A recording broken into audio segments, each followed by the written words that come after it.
Jangan lupa subscribe YouTube channel Metro TV News dan jangan lupa nyalakan notifikasinya.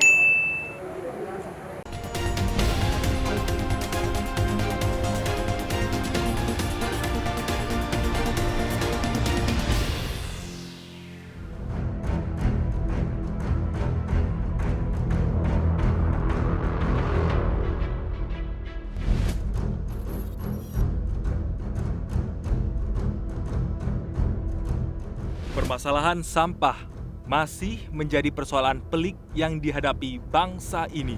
Dengan wilayah yang luas, bahkan masuk ke dalam 10 besar negara dengan jumlah penduduk terbesar di dunia, tata kelola dan produksi sampah di dalam negeri disebut-sebut kerap menimbulkan polemik.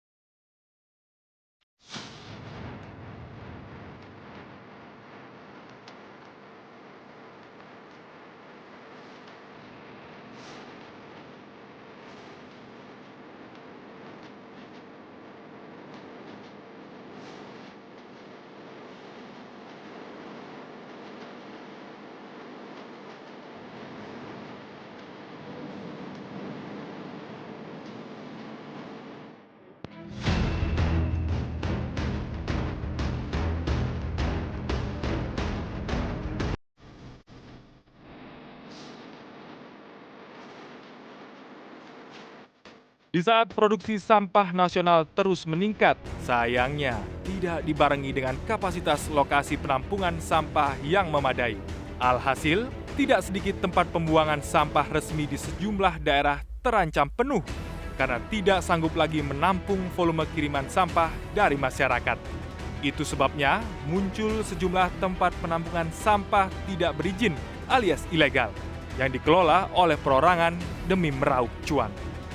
Alih-alih menjadi langkah solutif di tengah minimnya ketersediaan lahan pembuangan sampah, keberadaan TPS ilegal ini justru meresahkan warga sebab mencemari lingkungan dan mengganggu kesehatan warga. Bagaimana mungkin TPS ilegal ini begitu mudahnya beroperasi hingga bertahun-tahun lamanya? Benarkah hal ini imbas dari buruknya tata kelola sampah di tanah air yang tak mampu dikendalikan pemerintah daerah maupun pusat? Inilah The Journalist. Kibang kibut kelola sampah.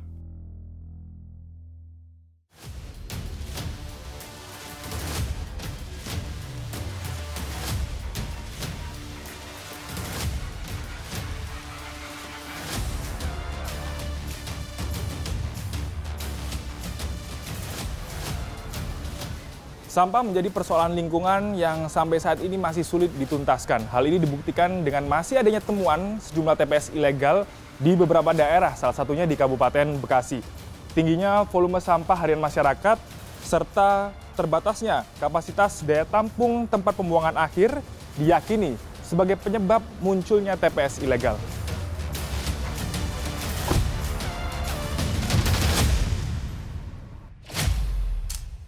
Pada pertengahan bulan Mei lalu, beredar cuplikan video di sosial media mengenai timbunan sampah yang menumpuk di sebuah lahan dekat area persawahan. Lahan tersebut disebut-sebut merupakan tempat pembuangan sampah ilegal yang terletak di Kampung Kobak Rante, Desa Karangreja, Kecamatan Pebayuran, Kabupaten Bekasi. Usai menempuh perjalanan sekitar 1 jam 30 menit dari Kedoya, Jakarta Barat, kami pun tiba di lokasi. Kali ini tim The Journalist sedang berada di Kampung Kobak Rante, Desa Karangreja, Kecamatan Pebayuran, Kabupaten Bekasi. Ini merupakan lokasi TPS ilegal yang beberapa waktu lalu viral di media sosial karena adanya tumpukan sampah yang begitu banyak. Dan melihat kondisi TPS ilegal ini, saat ini kondisinya sudah ditutup.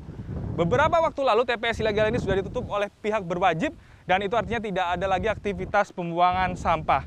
Dan yang menjadi pertanyaan besar adalah seperti apa permasalahan pengelolaan sampah di lokasi ini sehingga menimbulkan TPS ilegal ini saya dan tim The Jurnalis akan mencoba untuk menelusurinya. Untuk mengetahui lebih jauh persoalan ini, kami menemui Kepala Desa Karangreja Midi Edis yang saat itu sedang berada di lokasi TPS Pebayuran. Mulai kapan adanya TPS ilegal di sini, Pak? Ya, berawal dari tahun 2018. Dia mulai penggalian tanah dengan alasan awal-awalnya buat pemancingan. Nah, begitu saya ketahui ternyata ngegalinya ini lebih daripada 5 meter kedalaman. Nah, saya samperin ke sini, ternyata buat pembuangan sampah sampai saat ini. Pihak dari pemerintah Desa Karangreja sendiri sebenarnya mengetahui tentang adanya TPS ilegal yang beroperasi di sini ya, Pak ya? Mengetahui dan beberapa kali kita larang. Gitu. Tetap tidak mengindahkan. Gitu. TPS ilegal ini berdiri di sekitar pemukiman warga dan area persawahan milik warga. Informasi dari warga sekitar, tempat ini sudah lebih dari 5 tahun berdiri sebelum akhirnya ditutup oleh Pemda setempat. Bahkan, saat lahan seluas 9.000 meter persegi ini dibuka pertama kali, warga mengira lokasi ini akan dibangun sebuah pabrik. Namun, seiring berjalannya waktu, justru dijadikan tempat penampungan sampah oleh pengelola lahan. Sampah yang ditampung kian hari terus bertambah, sebab tidak adanya teknologi pengelolaan sampah yang memadai. Sampah hanya dilakukan pemisahan terhadap jenis sampah plastik, sisanya ditimbun atau dibakar, hingga menimbulkan asap pekat di sekitar lokasi. Meski saat itu pihak Desa Karangreja sudah mengendus aktivitas TPS ini, namun tidak mampu berbuat banyak. Pasalnya, 5 tahun lebih tempat ini mulus beroperasi. Dengan beroperasinya TPS ilegal ini setelah sekian tahun ya, Pak ya? Iya.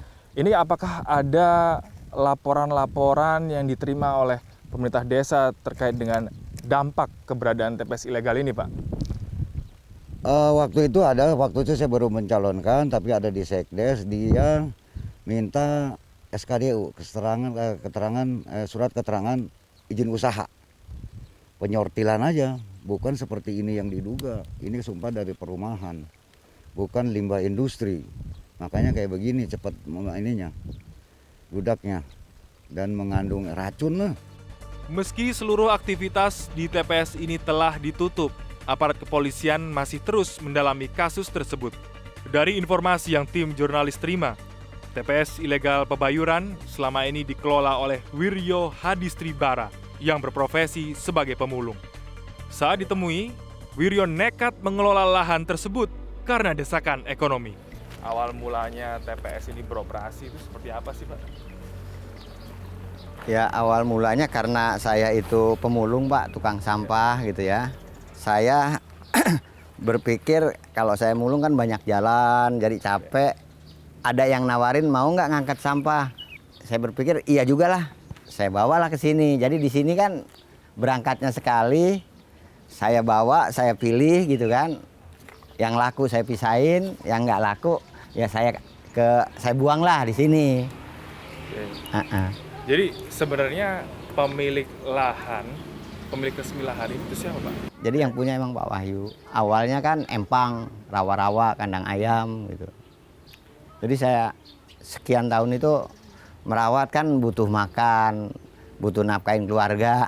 Emang kita cari kerjaan susah. Ya saya bisanya nyampah, akhirnya saya nyampah. Sejauh pengamatan kami di lokasi, sebagian besar sampah yang dibuang di tempat ini merupakan sampah warga yang tinggal di sejumlah perumahan di luar wilayah Pebayuran. Wiryo mematok tarif sebesar Rp7.000 hingga Rp15.000 setiap kantung sampah yang ia angkut. Biasanya, ia mengangkut sampah 1 hingga 2 kali setiap pekan, sesuai besaran tarif. Setiap bulan, ia dapat mengantongi uang ratusan ribu hingga jutaan rupiah melalui jasa angkut tersebut.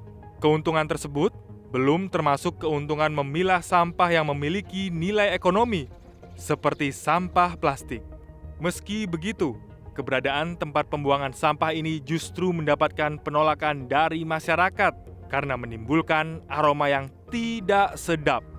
Selain itu, keberadaannya juga berdampak terhadap kondisi kesehatan warga, khususnya anak-anak yang kerap mengalami sesak nafas. Bahkan, air lindi dari tumpukan sampah yang mengalir mencemari area persawahan milik warga, sehingga menyebabkan sawah gagal panen. The Jurnalis juga mendatangi rumah salah seorang warga yang tinggal di sekitar TPS untuk mengetahui dampak yang dialami warga selama TPS berdiri. Ibu, kalau secara kasat mata nih melihat adanya keberadaan TPS ilegal ini, adanya aktivitas buang sampah, pembakaran sampah. Oh, yang di situ. Iya. Yang dirasakan lah, ini apa? Kalau sore tuh asapnya blikbek. Oke. Kenapas nyesek kayaknya gitu. Kalau kalau sore. Ibu sebagai warga yang tinggal di sekitar TPS, ini harapannya seperti apa, Bu? Iya pengennya mah maksudnya dibersihin gitu. Jangan ada sampah-sampah begitu. Jadi ngandung penyakit, ada juga wabah-wabah yang kena flu. Anehnya, meski sudah lebih dari 5 tahun berdiri, mengapa aparat pemerintah daerah setempat baru gencar menertibkan lokasi tersebut pada September tahun lalu? Saat ditemui The Jurnalis di Bekasi, Camat Pebayuran Hanif Zulkifli mengaku meski pihaknya telah menutup lokasi, namun di tengah perjalanan TPS tersebut justru kembali beroperasi hingga pertengahan Mei lalu.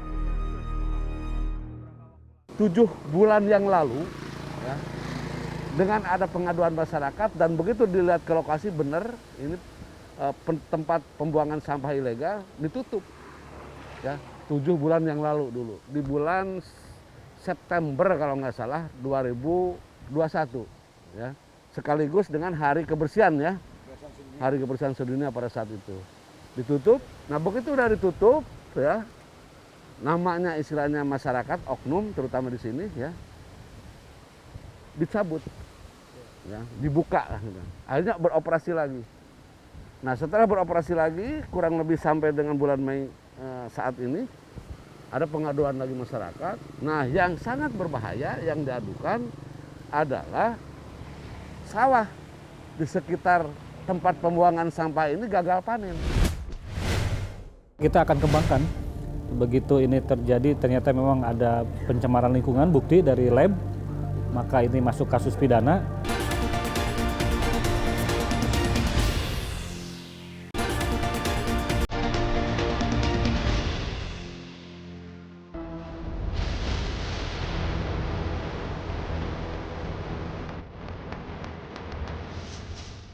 Tidak hanya di wilayah Kecamatan Pebayuran, tim The Jurnalis juga menelusuri sejumlah TPS ilegal di kawasan Cikarang Utara, Bekasi. Di Kampung Tanah Baru, Desa Karangbaru, Cikarang Utara ini setidaknya terdapat 2 tempat penampungan sampah ilegal seluas 200 dan 148 meter persegi. Kedua TPS tersebut berada di bantaran Kali Cikarang dan sudah beroperasi selama 10 tahun lebih. Dan seperti inilah kondisinya.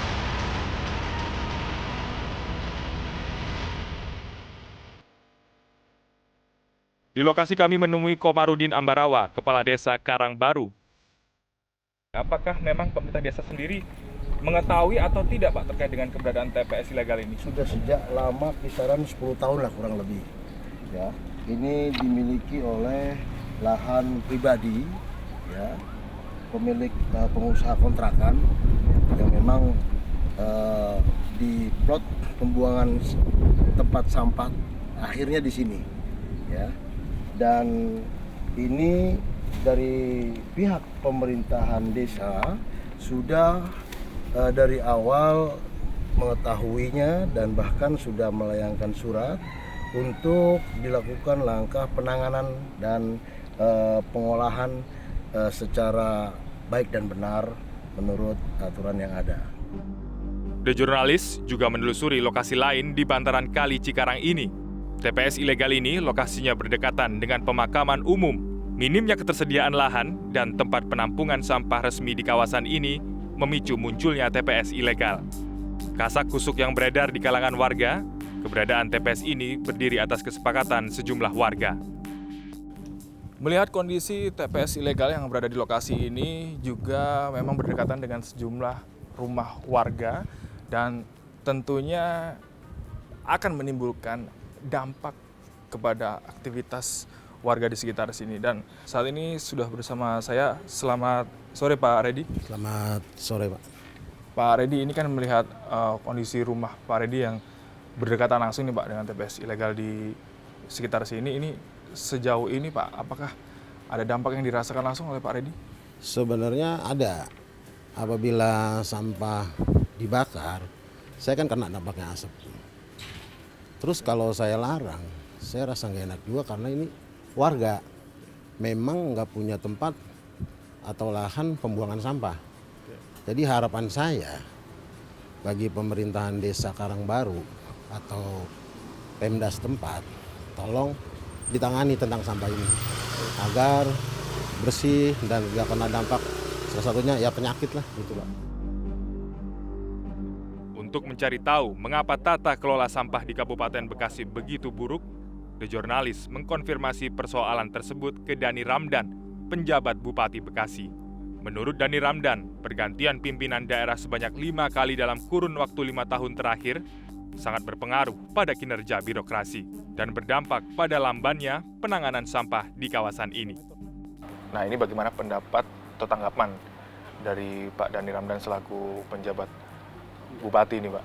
Untuk kasus TPS di Pebayuran itu sudah mengantongi surat keterangan dari Dinas Lingkungan Hidup, itu menggunakan lahan eks sawah untuk menampung sementara sampah di Kecamatan Pebayuran. Dari situ dipilah harusnya, yang bisa diolah, didaur ulang, yang tidak bisa diangkut ke ke TPA Bung Rangkeng. Nah, dalam prakteknya itu mungkin tahun pertama, tahun kedua berjalan, tahun berikutnya mungkin juga karena pengawasan lemah tidak dilakukan, semuanya ditimbun gitu. Kita akan kembangkan. Begitu ini terjadi, ternyata memang ada pencemaran lingkungan, bukti dari lab, maka ini masuk kasus pidana. Berdasarkan jenisnya, sisa konsumsi makanan masih menjadi penyumbang terbesar sampah di tanah air, sebesar 50.061 ton atau sekitar 26,7%. Disusul kemudian dengan sampah plastik sekitar 15% atau 28.505 ton. Dan sisanya diikuti oleh sampah kayu ranting daun, kertas, logam, kain, kaca, dan sampah jenis lainnya. Bisa Anda bayangkan, jika seluruh timbunan sampah ini tidak dikelola dengan baik, ini hanya akan memenuhi ruang-ruang penampungan dan tentunya akan membuat daya tampung kian hari kian menipis. Wahana Lingkungan Hidup Indonesia atau WALHI menyebut sejatinya persoalan buruknya tata kelola sampah sudah berlangsung selama puluhan tahun silam. Bulan April lalu sudah ada satu langkah yang cukup maju ya, ada proses penindakan hukum terhadap beberapa aktor yang terlibat di dalam TPA ilegal, setidaknya di Kota Tangerang dan juga di Bekasi. Menurut catatan kami ada beberapa kasus TPA ilegal yang lain yang seharusnya juga diproses secara serius, terutama di kabupaten kota yang saat ini berjumlah 512 kabupaten kota yang sebagian diantaranya masih belum punya TPA resmi, artinya potensi TPA ilegal itu juga lebih banyak daripada yang saat ini diproses oleh penegak hukum. Riz, gimana hasil liputannya? Di Kabupaten Bekasi itu ada beberapa TPS ilegal di Kecamatan Pebayuran sama Cikarang Utara. Nah, kalau di Tangerang gimana, Di? Nah, kita udah nyoba hubungi wali kota Tangerang nih, tapi belum direspon sampai saat ini. Padahal berdasarkan informasi yang kita dapat di sana itu masih ada tempat pembuangan sampah ilegal. Nanti kita coba cek lagi di sana dan apakah tempat pembuangan sampah ilegal ini masih ada atau tidak. Oke. Tidak hanya di wilayah Bekasi, buruknya tata kelola sampah juga terjadi di Kota Tangerang, Provinsi Banten.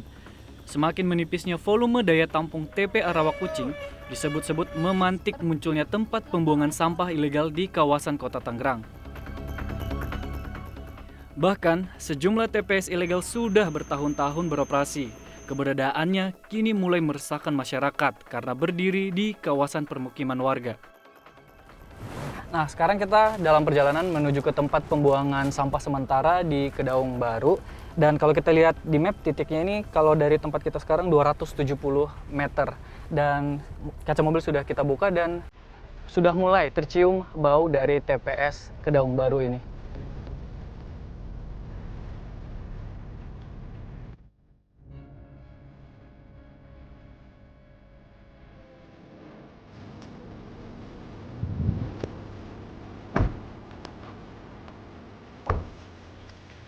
Nah, ini kira-kira lokasi tempat pembuangan sementara di daerah Kecamatan Neglasari, Kota Tangerang. Dan menurut informasi, TPS ini tuh ilegal, tidak dapat izin dari pemerintahan setempat. Luasnya nih dari ujung sana sampai ujung sana itu 3.000 meter. 3.000 meter. Iya. Tepat di bantaran kali. Tepat di bantaran kali. Lebih dahulu mungkin kita tanya ini ya pengelolanya dulu ya, terkait dengan TPS ini bisa terjadi itu seperti apa dan dari kapan mulai beroperasi TPS ilegal ini gitu ya. Kita cari pengelolanya. Yuk. Kami menemui pihak pengelola TPS ilegal di kawasan Kedaung Baru, Neglasari, Kota Tangerang ini. Selengkapnya kita sudah bersama Pak Subur, pengelola dari TPS ini dan juga sekaligus Ketua RW 1 RT 1 di Kedaung Baru ini. Kenapa ini bisa dari Tangerang, Kota Tangerang khususnya membuang sampah ke sini, Pak? Gini Pak, kami juga emang pernah kehimbasnya dari TPA Rawakucing, TPA Buang Akhir. Udah bener-bener nggak bisa sampai antrian mobil banyak sekarang di jalan juga. Saya nggak ngadu, nggak apa, ya saya ada bukti gitu Pak. Iya. Pak. Soalnya yang saya tahu itu kekurangan alat. Kalau itu alatnya ditambah lagi, dirapin reaksinya yang bagus, itu TPA Rawakucing juga mungkin masih kuat puluhan tahun Pak. Karena yang saya lihat begitu ngantri, ya alatnya pada rusak Pak. Meski sudah terdapat papan informasi larangan membuang sampah di kawasan ini, faktanya lokasi ini justru dijadikan tempat penampungan sampah. Subur, selaku pengelola TPS ini, menanggapi santai saat mengkonfirmasi soal perizinan. Pak, terkait dengan perizinan lahan di sini, Pak, mungkin bisa dijelaskan? Memang di sini tanah pemerintah, tanah pengairan, yang nggak ada izinnya Pak. Namanya ini disebut bilang sampah pembuangan ilegal. Sejumlah warga yang tinggal di lokasi mengaku terganggu dengan aktivitas TPS ilegal tersebut karena kerap menimbulkan bau tidak sedap, apalagi saat hujan turun di kawasan ini. Kalau air hujan pun naik ke dalam tuh air masuk ke sini. Iya, masuk air hujan ya. Iya. Iya.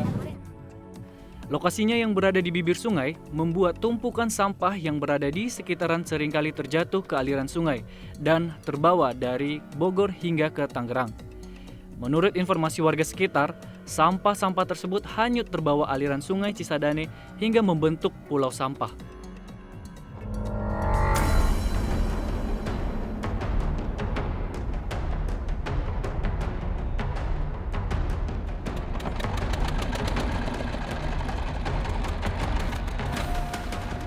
Dengan menggunakan perahu, kami menelusuri aliran sungai Cisadane. Sejumlah bungkusan sampah terbawa arus aliran sungai. Dan di tengah perjalanan, perahu kami pun terpaksa harus terhenti karena baling-baling perahu tersangkut oleh sampah yang berada di sungai ini. Pak, kenapa Pak? Boleh dilihat Pak sampahnya Pak? Wow. Oh iya, nyangkut gitu ya Pak ya?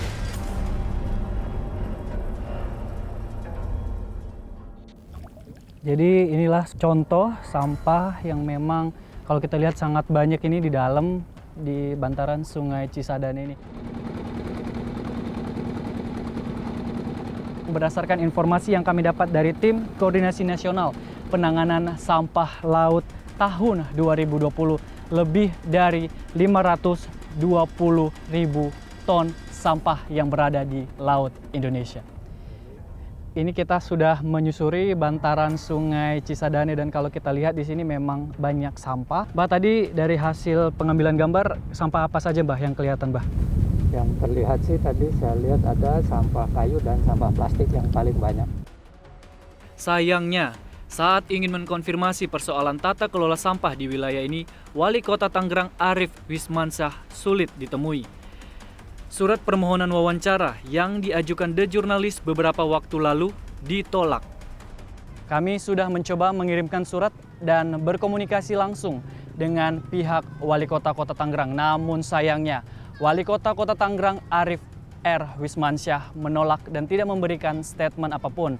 Padahal pemerintah Kota Tangerang bertanggung jawab atas tata kelola sampah di Kota Tangerang ini. Namun yang bersangkutan tidak memberikan statement apapun. Publik kian mahfum, selain faktor overkapasitas, rendahnya tingkat pelayanan terhadap pembuangan sampah ke TPA resmi serta minimnya luasan wilayah pembuangan. Ditambah lagi, belum didukungnya sarana dan teknologi pengelolaan sampah yang memadai di TPA resmi dan terbatasnya dukungan dana operasional dapat memicu munculnya tempat pembuangan ilegal di sejumlah tempat. Itu sebabnya penumpukan sampah tidak dapat terelakkan.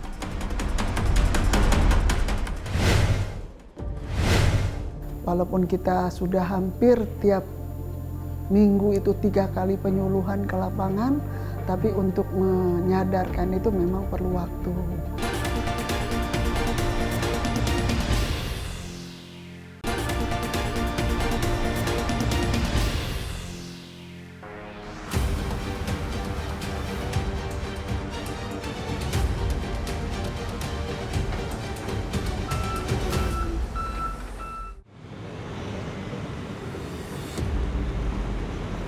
Ya, tim The Journalist juga baru mendapatkan informasi kalau di Depok ini juga terjadi darurat sampah, di mana salah satunya tempat pembuangan sampah akhir di TPA Cipayung ini sudah over kapasitas.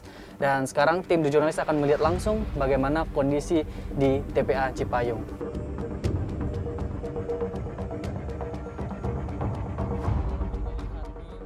Beginilah aktivitas pengelolaan sampah di TPA Cipayung, Depok pada akhir Mei lalu.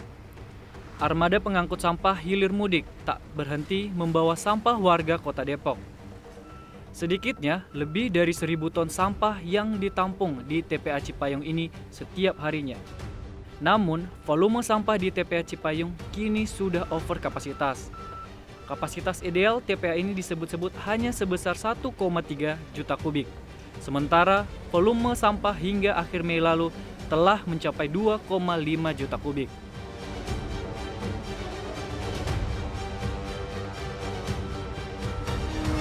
Inilah tempat pembuangan sampah akhir warga kota Depok. Seperti yang Anda saksikan di belakang saya saat ini cukup tinggi sampah yang dibuang di TPA Cipayung ini. Kalau kami lihat ini ketinggian sampah bisa mencapai 20 hingga 30 meter. Dan selain itu untuk merapikan sampah-sampah di sini seperti yang Anda saksikan harus menggunakan alat berat. Seperti kita lihat ada beberapa alat berat eskavator yang memang digunakan. Berdasarkan informasi terakhir yang kami dapat, memang setiap harinya terdapat setidaknya 1.000 ton sampah dibuang dan dikumpulkan di TPA Cipayung ini.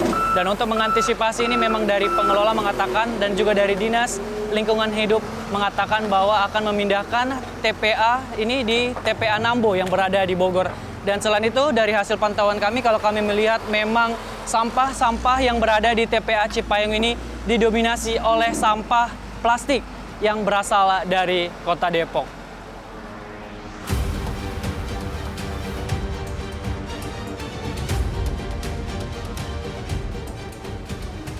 Karena lokasinya yang berada di tengah pemukiman, The Journalist menemui sejumlah warga yang tinggal di sekitar TPA Cipayung. Sebagian besar mengeluhkan kondisi TPA yang penuh. Pasalnya, kondisi akan bertambah parah jika hujan turun. Aroma tidak sedap semakin menyengat. Berarti lebih ke masalah baunya saja, Bu? Cuma baunya aja.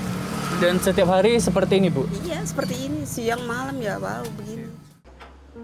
Kondisi ini tentunya menimbulkan pertanyaan publik. Mengapa volume sampah di kawasan ini sulit dikendalikan?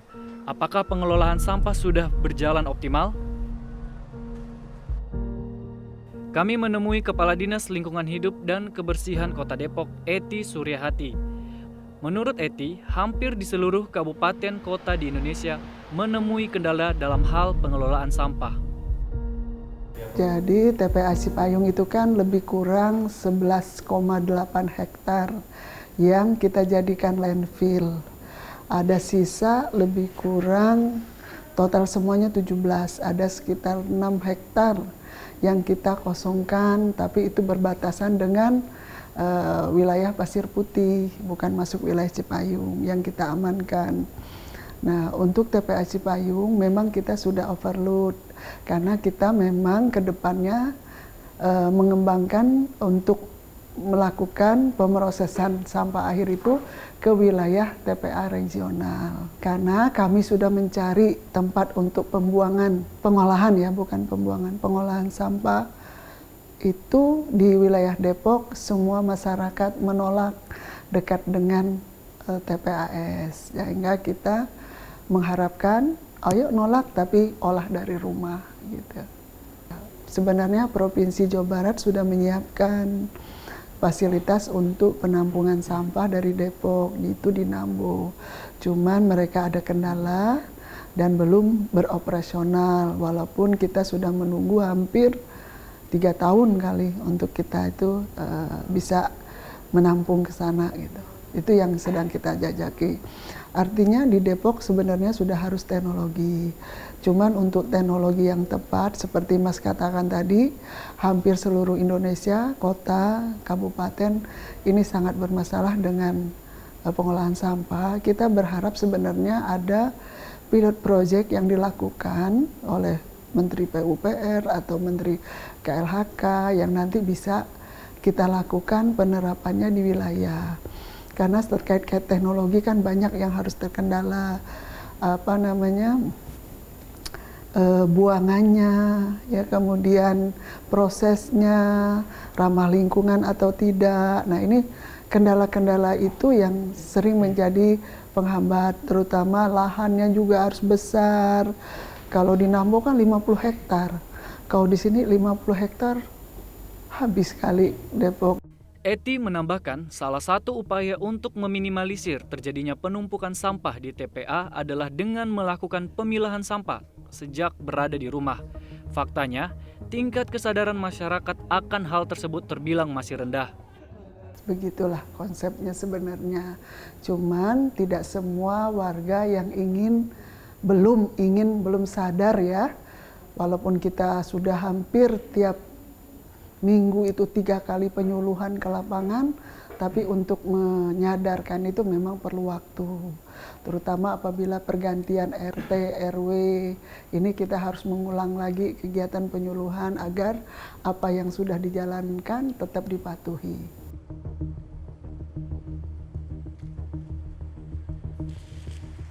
Persoalan penuhnya kapasitas TPA juga dihadapi oleh Provinsi Daerah Istimewa Yogyakarta. Pada pertengahan Mei lalu, TPST Piungan mengalami overkapasitas sehingga sempat dilakukan penutupan selama beberapa hari. TPA ini disebut tidak mampu lagi menampung volume sampah yang setiap waktu terus meningkat. Pasalnya, TPST Piungan melayani pemrosesan akhir sampah yang berasal dari Yogyakarta, Kabupaten Bantul, serta Kabupaten Sleman. Beragam cara dilakukan oleh pemerintah daerah setempat untuk membenahi dan meningkatkan tata kelola sampah di wilayah Yogyakarta. Gitu. Tapi yang penting memang kita akan memperluas piungan karena yang ada ini sudah penuh dan tanah itu juga tidak tersediakan. Hanya masalahnya punya problem teknisnya itu antara penuhnya sampah di sana sama hasil studinya yang dilakukan oleh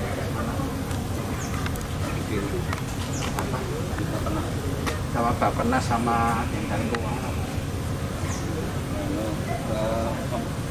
Pembiayaan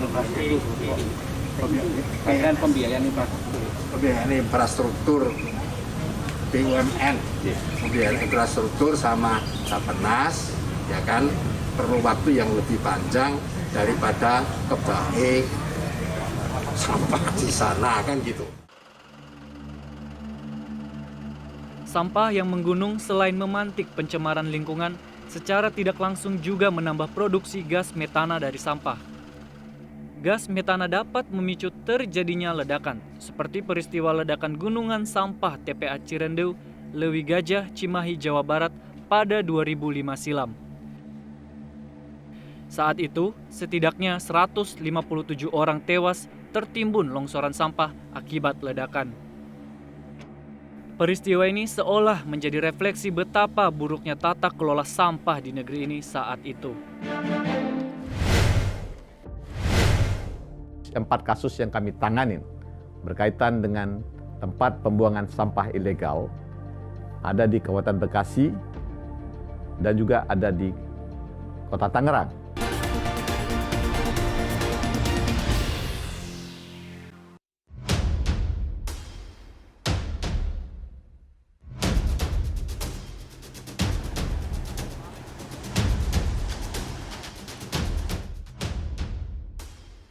Salah satu cara untuk mengurangi volume sampah adalah dengan melalui pemrosesan beragam jenis sampah yang outputnya dapat memberikan nilai tambah bagi lingkungan.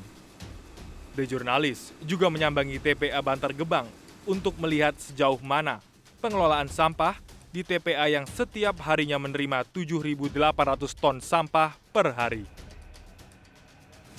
Di lokasi, kami mengamati pemrosesan sampah yang diolah menjadi pupuk dan paving block untuk infrastruktur jalan. Meski produksi pupuk dan paving block yang dihasilkan belum begitu besar, setidaknya proses produksi ini sudah menjadi rutinitas pengolahan sampah di kawasan ini.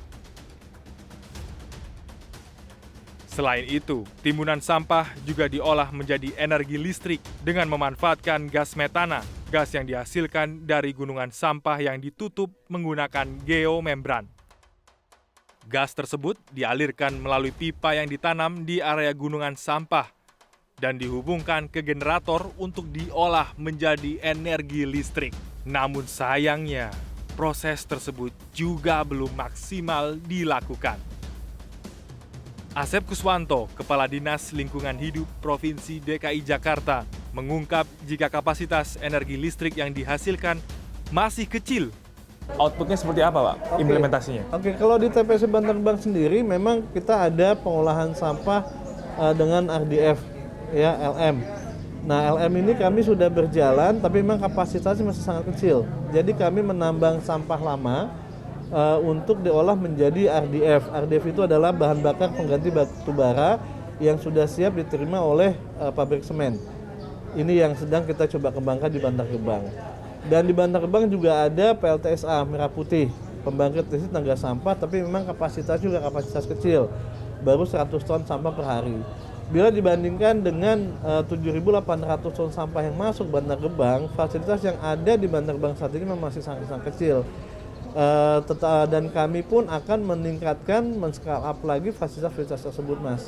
Seperti tadi saya sampaikan, PLTSA akan kami bangun di dalam kota itu sampai kapasitas di atas 1.500 ton sampah per hari. Ada 4 lokasi. Kemudian di Bantar Gebang sendiri sedang dibangun fasilitas RDF dan LM. Itu kapasitas totalnya 2.000 ton sampah per hari. Jadi walaupun sekarang ini memang pengolahan sampah di Bantar Gebang masih sangat-sangat terbatas, tetapi memang kami sedang berupaya untuk men-scale up semua fasilitas yang ada di Bantar Gebang tersebut. Maklum, jika tumpukan sampah dibiarkan menggunung begitu saja tanpa dikelola, hanya akan mempercepat pemenuhan sampah. Seluas apapun area buangan sampah yang tersedia, tentu tidak akan ada artinya. Penanganan sampah yang tidak baik boleh jadi akan menimbulkan dampak turunan yang buruk, utamanya bagi kesehatan manusia. Ini adalah masalah klasik yang dihadapi setiap negara, karena sampah dihasilkan setiap hari, sepanjang tahun tanpa pernah berhenti. Bahkan Bank Dunia mencatat pada tahun 2016 terdapat 2,01 miliar ton sampah menumpuk di dunia. Menurut lembaga keuangan tersebut, pada 2050 mendatang, timbunan sampah yang dihasilkan mencapai 3,4 miliar ton sampah. Di dalam negeri, Kementerian Lingkungan Hidup dan Kehutanan mencatat dari total 25 juta lebih total timbunan sampah di tanah air per tahun ini, pengurangan sampah yang terjadi mencapai 4,1 juta ton dan penanganan sampah baru mencapai 12,7 juta ton atau sekitar 50,67% hingga awal Juni lalu. Sementara itu, jumlah sampah terkelola baru mencapai 16,8 juta ton dan 8,2 juta ton sisanya tidak terkelola dengan baik. Tata kelola sampah menjadi harga mati yang harus segera dibenahi. Meski beragam aturan mengenai pengelolaan sampah telah disusun sedemikian rupa oleh kementerian terkait, faktanya belum pula mampu membuat jera para pelanggarnya dan begitu sulit mengurangi benang kusut pengelolaan sampah ini. Pada pelaksanaannya, pemerintah daerah justru terkesan acuh tak acuh dan kerap melempar masalah sampah ke tingkat pusat. Lebih jauh, Wahana Lingkungan Hidup Indonesia atau WALHI melihat jika implementasi regulasi ini acap kali terhambat di daerah. Nah, artinya secara regulasi sudah sangat cukup, peta jalan sudah sangat detail, tinggal bagaimana implementasi kebijakan. Saya pikir pemerintah daerah perlu mengambil tanggung jawab untuk desentralisasi pengelolaan sampah ini lebih maksimal. Pertama, melalui penganggaran yang cukup, karena temuan analisa kami dari melihat anggaran pemerintah daerah dalam pengelolaan sampah, hanya Provinsi DKI Jakarta dan pemerintah Kota Surabaya yang memang punya anggaran cukup memadai untuk penyelenggaraan pengelolaan sampah, sementara ratusan kabupaten kota lain belum memiliki anggaran yang cukup untuk penyelenggaraan pengelolaan sampah yang baik dan benar. Kami menemui Rasio Ridosani, Dirjen Penegakan Hukum KLHK, untuk mencari tahu sejauh mana kebijakan tanggung jawab pengelolaan sampah di negeri ini. Utamanya dalam hal pengawasan munculnya sejumlah TPS-TPS ilegal di daerah. Seharusnya yang bertanggung jawab untuk melakukan pengawasan pengelolaan sampah ini adalah pemerintah daerah. Namun karena kami melihat masih banyak persoalan-persoalan pengelolaan sampah ini, maka kami melakukan second line law enforcement, baik dengan menerapkan sanksi administratif maupun juga melakukan penegakan hukum pidana. Sekarang ada 4 kasus yang kami tanganin berkaitan dengan tempat pembuangan sampah ilegal, ada di Kabupaten Bekasi, dan juga ada di Kota Tangerang. Dan kami sudah tetapkan tersangka. Ya, saat ini 4 orang tersangka sudah kami tetapkan. 5 orang tersangka sudah kami tetapkan saat ini. Ya, ada 3 di Kabupaten Tangerang, di Kota Tangerang, dan 2 di Kabupaten Bekasi. Dan jumlah tersangkanya akan bertambah terus karena tim kami terus bekerja untuk memastikan siapapun yang terlibat dan bertanggung jawab terkait dengan pengelolaan sampah ilegal ini akan kami tindak secara tegas. Dan mereka ada yang ditahan. Komitmen tersebut tentu sangat diperlukan demi terwujudnya cita-cita Indonesia bersih dari sampah dalam beberapa tahun ke depan. Pengelolaan sampah ini menjadi komitmen pemerintah ya. Indonesia bersih sampah tahun 2025. Tentu langkah-langkah ini harus kami lakukan secara bertahap. Kita melakukan penyegelan, kita pastikan tidak terjadi lagi kegiatan ilegal yang ada di sana. Dan ini bisa menjadi contoh bagi para pihak-pihak lain yang bertanggung jawab untuk mengolah sampahnya secara baik, tepat, dan sesuai dengan peraturan perundang-undangan. Segala bentuk peraturan perundangan yang mengatur pengolahan sampah di tanah air tentu tidak akan ada artinya jika seluruh elemen bangsa ini tidak taat, patuh, dan tunduk terhadap aturan yang berlaku. Sudah waktunya kita berbenah, mengelola sampah dengan bijak dimulai dari diri sendiri di lingkungan rumah tangga. Dengan cara memilah jenis sampah sesuai jenis dan manfaatnya, agar proses pengolahan dapat berlangsung sebagaimana mestinya. Sehingga sampah tidak hanya dibiarkan membusuk, teronggok, serta dibuang begitu saja di TPS liar tanpa melalui proses reduce, reuse, dan recycle. Dengan langkah kecil ini, persoalan sampah yang membelit negeri tentu akan lebih mudah teratasi. The Journalist akan kembali di episode selanjutnya. Metro TV